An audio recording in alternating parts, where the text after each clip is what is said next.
उन्नति और विकास का, आस और विश्वास का, जन जन के जीवन की खुशहाली का दर्पण, जन जन के जीवन की खुशहाली का दर्पण। ये है कृषि दर्शन, ये है कृषि दर्शन, ये है कृषि दर्शन। किसान भाइयों नमस्कार। भारत सरकार के कृषि मंत्रालय के कार्यक्रम कृषि दर्शन में आपका स्वागत है। देश दुनिया में हर्बल उत्पाद की बढ़ती मांग को देखते हुए देश के विभिन्न क्षेत्रों में हमारे किसान भाई बहन परंपरागत खेती के साथ साथ औषधीय पौधों की खेती की तरफ भी अपना रुख कर रहे हैं, जिससे कि वे परंपरागत खेती के साथ साथ औषधीय पौधों की खेती कर अधिक उत्पादन ले सकते हैं और अपनी आय में इजाफा कर सकते हैं। औषधीय पौधों की खेती कर लाभ कैसे प्राप्त करें, इसी विषय पर कार्यक्रम में आज हम आपसे चर्चा करने वाले हैं। लेकिन आइए उससे पहले प्रोग्राम में देखते हैं खबरें खेती की। किसान भाइयों नमस्कार। खबरें खेती की में आपका स्वागत है। देखते हैं आज की खास खबरें। राजस्थान के 85 गांवों को किया अभावग्रस्त घोषित। खरीफ फसलों की 84% बुवाई पूर्ण। धान की नई किस्म विकसित और नींबू फसल में करें रोग नियंत्रण।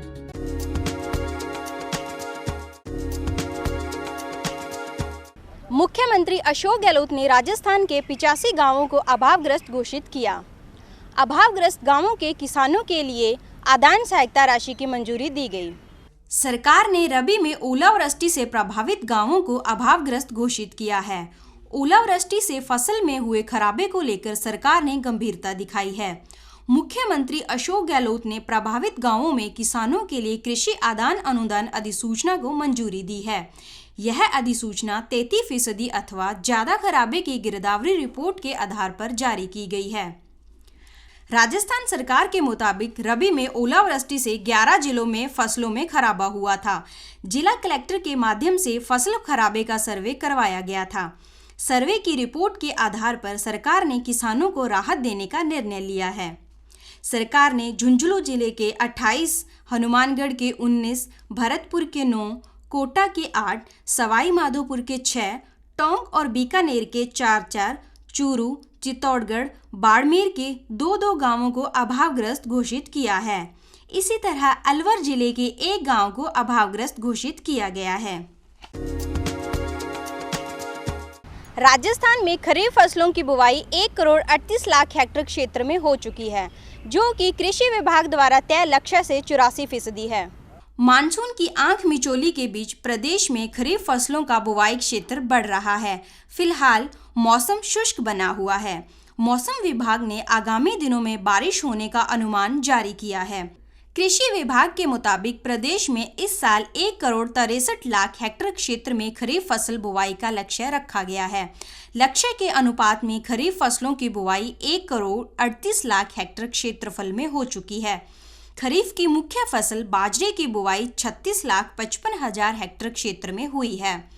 तिलहन फसल सोयाबीन की बुवाई 10,62,000 हेक्टेयर में और मूंगफली फसल की बुवाई 7,70,000 हेक्टेयर क्षेत्रफल में दर्ज हुई है। इसी तरह कपास की बुवाई 6,28,000 हेक्टेयर में और मूंग की बुवाई 20,49,000 हेक्टेयर में दर्ज हुई है। मौसम विभाग के मुताबिक प्रदेश के 11 जिलों में कम बरसात इस मानसून में दर्ज हुई है। इसमें बांसवाड़ा, बाड़मेर, डूंगरपुर, श्रीगंगानगर, जालौर, जोधपुर, पाली और राजसमंद, सिरोही आदि जिले शामिल हैं। कृषि विशेषज्ञों ने बताया कि बारानी क्षेत्र में बारिश के अभाव में सिंचाई की समस्या किसानों के सामने है। किसान इन दिनों सिंचाई के जोड़ तोड़ में लगे हैं। कृषि विशेषज्ञों ने बताया कि यदि अब बारिश होती है तो किसान चारा फसल की ही बुआई कर सकते हैं। दूसरी खरीफ फसलों की बुआई का वैज्ञानिक समय निकल चुका है। भारतीय कृषि अनुसंधान संस्थान के वैज्ञानिकों के द्वारा धान की नई किस्म विकसित की गई है। नव विकसित किस्म का नाम पूसा बासमती 1692 रखा गया है। नई दिल्ली स्थित भारतीय कृषि अनुसंधान संस्थान के कृषि वैज्ञानिकों ने धान की नई किस्म तैयार की है। वैज्ञानिकों ने नई किस्म को पूसा बासमती 1692 नाम दिया है। पूसा संस्थान के किस्म के अधिसूचित होने के साथ ही किसानों को नई धान किस्म का बीज उपलब्ध करवाना शुरू कर दिया है। संस्थान के मुताबिक यह किस्म 110 से 115 दिनों में पककर तैयार हो जाती है। इस किस्म में प्रति एकड़ 24 से 28 क्विंटल औसत उत्पादन मिलता है। यह किस्म कम समयावधि में पककर तैयार हो जाती है। वहीं इस किस्म को पानी की भी दूसरी धान किस्मों से कम जरूरत पड़ती है। पकने पर इसकी बाल से दाना जमीन पर नहीं गिरता है। यह किस्म दिल्ली, हरियाणा, पश्चिम उत्तर प्रदेश के किसानों के लिए अधिसूचित की गई है। इस किस्म के क्षेत्र के लिए GI टैग भी संस्थान को मिला है। किसान भाइयों, नींबू की फसल में कई प्रकार के कीट रोगों का प्रकोप बना रहता है। किसान भाई वैज्ञानिक सिफारिश के अनुसार इन कीट रोगों का नियंत्रण कर सकते हैं। नींबू की खेती किसानों के लिए शुरू से ही लाभकारी रही है। इस फसल में कई प्रकार के कीट रोगों का प्रकोप होता है। फसल में कीट रोग का प्रकोप होने पर उपज में कमी आती है। इससे आर्थिक हानि भी किसान भाइयों को होती है। इस मौसम में नींबू की फसल में लीफ माइनर, लाल मकड़ी और सिट्रसिला रोग का प्रकोप होता है। लीफ माइनर की लट बहुत छोटी होती है। लट पत्तियों में टेढ़ी मेढ़ी सुरंग बनाती है। सिट्रसिला का आक्रमण नई पत्तियों और कोमल भाग में होता है। माइट पत्तियों के ऊपरी सिरों से रस चूसती है। तीनों ही कीटों का वर्षा ऋतु में ज्यादा प्रकोप होता है। इन कीट रोगों के नियंत्रण के लिए किसान भाई क्यूनोल फॉस 1 मिलीलीटर का प्रति लीटर पानी के हिसाब से घोल बनाकर नींबू की फसल पर छिड़काव करें। खबरें खेती की में आज इतना ही। देखते रहिए कृषि दर्शन। नमस्कार। किसान भाइयों, कृषि दर्शन कार्यक्रम में एक बार फिर से आपका स्वागत है।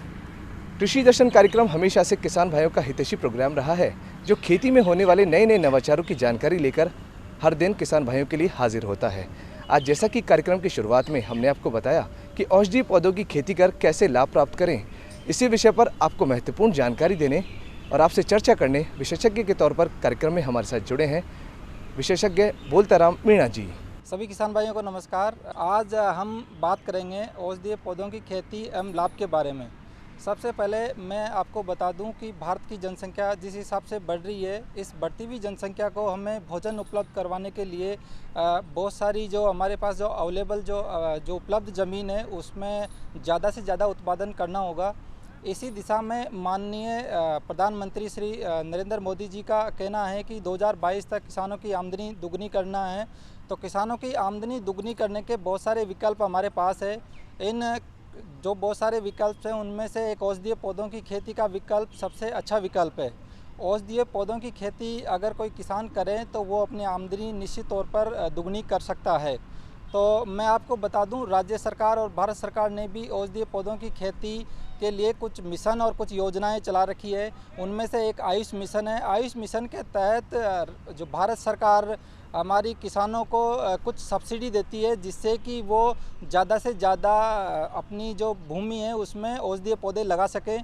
इसी के साथ साथ अभी राजस्थान सरकार ने एक नई स्कीम्स जो लॉन्च करी है 1 अगस्त 2021 को, वो है घर घर औषधि योजना। इस योजना के तहत राजस्थान सरकार 4 पौधे नीम, गिलोय, तुलसी व अश्वगंधा के हर साल में 2 बार 8 पौधे वितरित करेगी प्रत्येक घर में। इसके साथ साथ हम बात करते हैं अब हमारे जो औषधीय पौधे हैं उनकी हमें ज़रूरत क्यों है, उनके हमारे क्या क्या लाभ है। तो हम यहाँ पे ब्रीफली अगर देखें तो औषधीय पौधे एक बहुत ही हार्डी नेचर के होते हैं। हार्डी नेचर होने की वजह से उनको विपरीत वातावरण की परिस्थितियों में हम आसानी से उगा सकते हैं। साथ ही साथ अगर हमारी कम उपजाऊ वाली भूमि है उसमें भी हम उसको आसानी से उगा सकते हैं। इसके साथ साथ ही ये जो इनका अगर लागत लाभ अनुपात देखें तो अन्य जो हमारी धान की फसल ले लो, गेहूं ले लो, मक्का, जो उनकी फसलों के तुलना में इनका लागत लाभ अनुपात बहुत अधिक होता है, जो कि लगभग 5 से 10 होता है। अगर हम 1 रुपया अगर खर्च कर रहे हैं तो हमें 5 से 10 रुपये तक हमारा मुनाफा हो जाएगा। इसके बाद अगर हम बात करें कुछ ऐसी बीमारियां जो मनुष्य में होती है या मनुष्य में होने वाले जो विकार जो है उनमें ये औषधीय पौधे जो है काफ़ी लाभदायक और महत्वपूर्ण है। तो इनमें सबसे पहले मैं बात करता हूं कालमेघ की, जिसके ऊपर मैंने पोस्ट ग्रेजुएशन के टाइम पे काम भी किया था। तो कालमेघ एक ऐसा औषधीय पौधा है जिसको अगर हम नित्य रूप से सेवन करें तो उसके नित्य रूप से सेवन करने की वजह से जो पेट में जितने भी कर्मी हैं या फिर हमारे जॉइंट्स जो है, जो घुटने और उन पे अगर दर्द हो रहा है, या हमें अगर सांप ने काट लिया है, या फिर हमारे जो मधुमेह रोग के जो रोगी है, अगर वो लोग नित्य रूप से सेवन करेंगे तो उनके लिए ये काफ़ी लाभदायक होगा। इसी दिशा में हम बात करते हैं ग्वारपाठे की। तो ग्वारपाठा एक बहुत ही महत्वपूर्ण औषधीय पौधा है। ग्वारपाठे को अगर पत्तियों के उसके रस को निकाल कर हम नित्य रूप से पानी में मिलाकर उसको सेवन कर रहे हैं तो हमारे जो हमारा रक्त है उसको शुद्धिकरण का काम ये करता है। और हम ये जानते हैं जब रक्त शुद्ध हो जाएगा तो हमारी जो त्वचा से संबंधित जितने भी रोग हैं वो रोग हमारे शरीर में नहीं होंगे। तो ये ग्वारपाठे का एक बहुत बड़ा महत्व है। इसके साथ अगर आज के टाइम पे हम गिलोय की बात करें, क्योंकि हम सब जानते हैं अभी कोरोना महामारी जो वैश्विक महामारी थी, उस कोरोना महामारी ने पूरे विश्व को एक तरह से परेशान करके रखा है। इस कोरोना महामारी के टाइम पे गिलोय का बहुत ज़्यादा महत्व बढ़ा है देश और विदेशों में। इस गिलोय से अगर हम इसको नित्य रूप से सेवन करते हैं तो ये एक ऊर्जावर्धक के रूप में ये कार्य करती है। और इसके साथ हम दूसरी अगर औषधीय पौधे की बात करें तो हजार दाना है। हजार दाना का अगर हम सेवन कर रहे हैं तो हमारे जो मलेरिया से जो बुखार है उसमें अगर ले रहे हैं उसको तो वो हमारे लिए काफ़ी लाभदायक है। अब हम कुछ इनके जो खेती, क्योंकि हमें ये पता है कि औषधीय पौधे काफ़ी महत्वपूर्ण है हमारे दैनिक जीवन में और तथा हमारी आमदनी बढ़ाने के लिए, तो हम इनकी खेती कैसे करें उनके बारे में थोड़ी बात करते हैं। तो औषधीय पौधों की खेती के लिए हम एक एक करके उनके बारे में थोड़ा सा डिस्कस कर लेते हैं। तो कालमेघ की अगर खेती करनी है किसान भाइयों को तो कालमेघ लगाने से पहले उसकी नर्सरी तैयार करनी होगी। और नर्सरी तैयार करने के लिए लगभग 200 से 250 ग्राम बीज प्रति हेक्टर के हिसाब से लेना है। और जब 40 दिन की क्रॉप हो जाए तो उसे अपने मुख्य खेत में स्थानांतरण कर देना है। इसके बाद अगर ग्वारपाठे की बात करें तो ग्वारपाठा जो शकर से उसका प्रवर्धन किया जाता है। बहुवर्षीय फसल है, एक बार अगर किसान लगा दें तो उसे हम निश्चित तौर पर 4-5 साल तक वो अपना मुनाफा ले सकता है। और ये जो सारी फसलें जो औषधीय फसलें हैं इनसे जो किसान जो है लगभग दूसरी जो हमारी खाद्यान्न फसलें हैं उनके तुलना के रूप में लगभग 4 से 5 गुना ज़्यादा मुनाफा किसान भाई ले सकता है। इसी तरह से अगर नीम की आप सब लोग जानते हो, नीम एक वंडर ट्री की इसे संज्ञा दी गई है। और नीम एक ऐसा पौधा है जो हर घर में मिलता है और पुराने टाइम पे हमने देखा भी है हर घर के बाहर नीम का पौधा मिल जाता था। और नीम के पौधे से उसका प्रत्येक भाग जो है उपयोगी है। और इसके प्रवर्धन के लिए हम इसके बीज, इसकी जो निमोली बोलते हैं उसके अंदर बीज निकलता है, उसको काम में लेते हैं। इसके बाद अगर मैं बात करूँ अश्वगंधा की, तो अश्वगंधा को भी हम बीज से इसको प्रवर्धन करते हैं। तथा अब मैं बात करना चाहूँगा तुलसी, जो कि एक बहुत ही महत्वपूर्ण औषधीय पौधा है। तो तुलसी के अंदर उसका प्रवर्धन बीजों द्वारा किया जाता है। तथा हमारे अगर किसान भाइयों के पास पानी और सिंचित ज़मीन है तो ऐसी दशा में हम खरीफ और रबी की फसलों के मध्य 1 महीने या 1.5 महीने के अंतराल पर हम ये एक अतिरिक्त फसल ले सकते हैं जिससे किसान भाइयों को अच्छा मुनाफा होगा। इसके साथ साथ ही अब बात करते हैं कुछ जो औषधीय पौधों में कुछ कीड़े और बीमारियां भी लगती है, उन कीड़े और बीमारियों के बारे में हम बात करते हैं। तो औषधीय पौधों में वैसे तो ये बहुत हार्डी नेचर के होते हैं, हार्डी नेचर के होने की वजह से इनमें ज़्यादातर कीट और बीमारियां नहीं लगती है।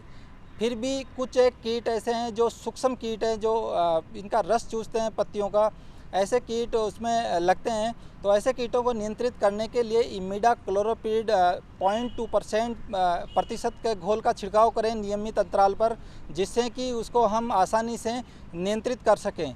इसी तरह से एक इसके फली छेदक या पत्ती छेदक हम कह सकते हैं, जिसका लार्वा होता है। और ये लार्वा उस औषधीय पौधों के कुछ में तो नहीं लगता, लेकिन कुछ एक पौधे हैं उनकी पत्तियों को ये खाता रहता है।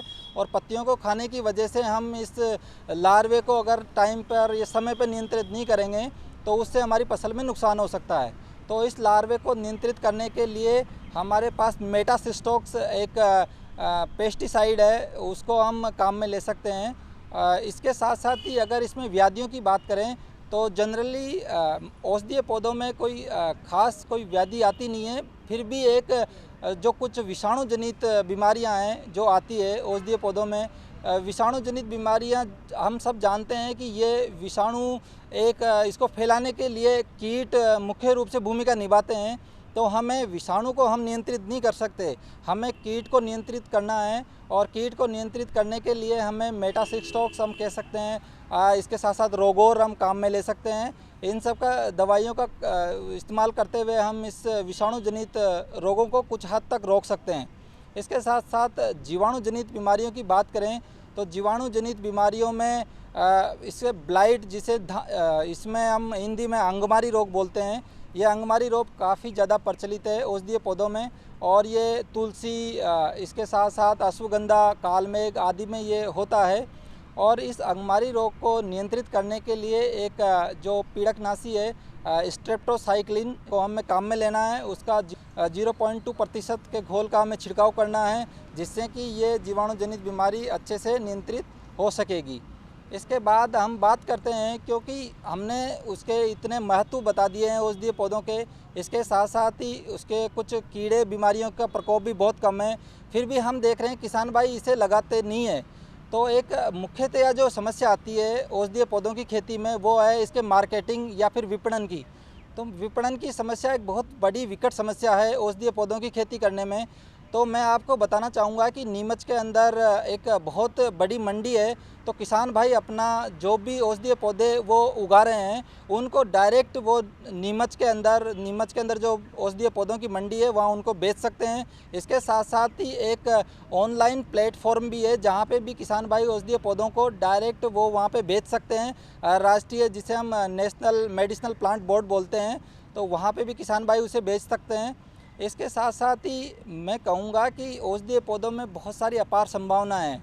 अगर कोई किसान भाई इसे करना चाहता है तो वो यहाँ पे जितने भी जैसे मेडिसिनल से रिलेटेड या इससे संबंधित कोई संस्था है वहाँ वो आए, वहाँ नहीं आ सकता है वो हमारे पास श्री करण नरेंद्र कृषि महाविद्यालय में हम एक हर्बल पार्क जो है उसका एक प्रोजेक्ट हम चला रहे हैं। अभी उस प्रोजेक्ट के तहत हमने अभी बहुत सारे औषधीय पौधे भी वितरित किए हैं और औषधीय पौधे हम किसान भाइयों के उनके बारे में जानकारी भी हम देते हैं समय समय पर, और कहीं प्रशिक्षण भी हम करवा रहे हैं।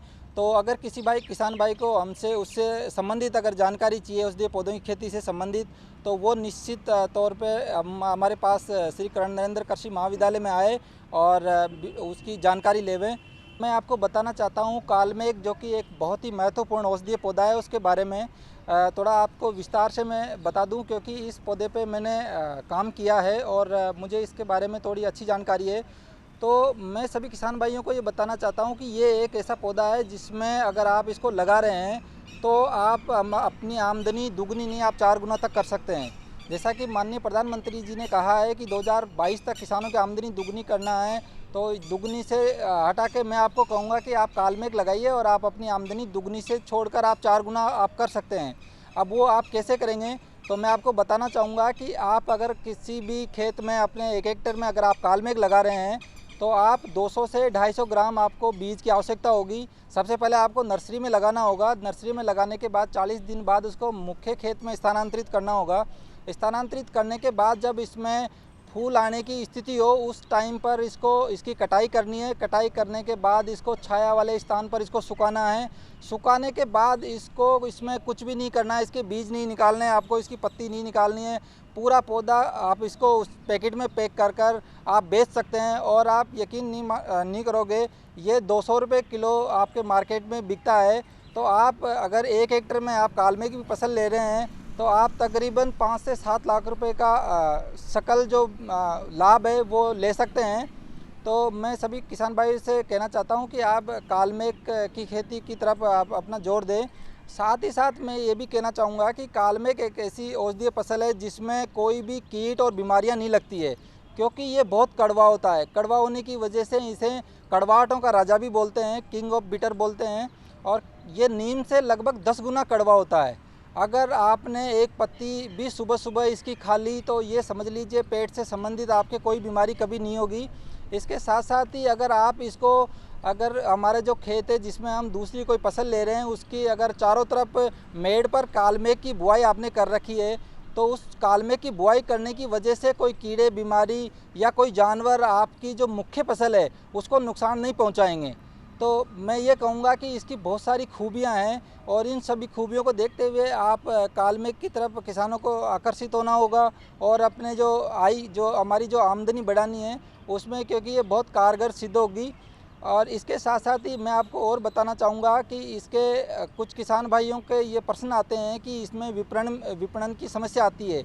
तो विपणन के लिए मैं पहले से कह रहा हूँ कि आप जैसे ही कालमेघ लगाना चाह रहे हो, अब आपके पास अगर 1 क्विंटल अगर आपके पास उत्पादन हुआ है तो उसके लिए तो कोई आपके पास आगे से कोई कंपनी वाला आएगा नहीं। लेकिन अगर आप 4-5 किसान मिलके अगर आप बो रहे हो तो आपके पास अगर 10-20 क्विंटल आपके पास उत्पादन हुआ है तो आप बिल्कुल बिना किसी चिंता के आप किसी भी कंपनी को कांटेक्ट कीजिए।